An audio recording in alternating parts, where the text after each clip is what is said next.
How to add friends on Telegram. Hey everyone, welcome back to our channel App Guide. In this video I'll simply show you how you can add friends in your Telegram account, so just make sure to watch this video till the end.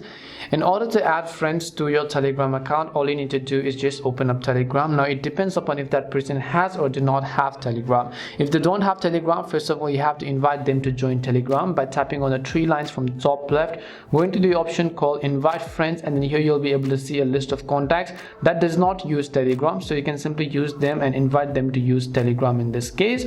Now if they do have Telegram and then you want to add them, then you just have to tap on the search icon from the top right hand side. You'll be able to search for the name or simply select their name and then simply select any of the messages over here, and then you'll be able to send them a message in that way. If you want to add them to some kind of specific group, let's say, you can just open that group, just tap on that name, copy this invite link over here. Once you copy the invite link, you'll be able to send it to other people. Once they tap on that link, they'll be able to join that group or that channel.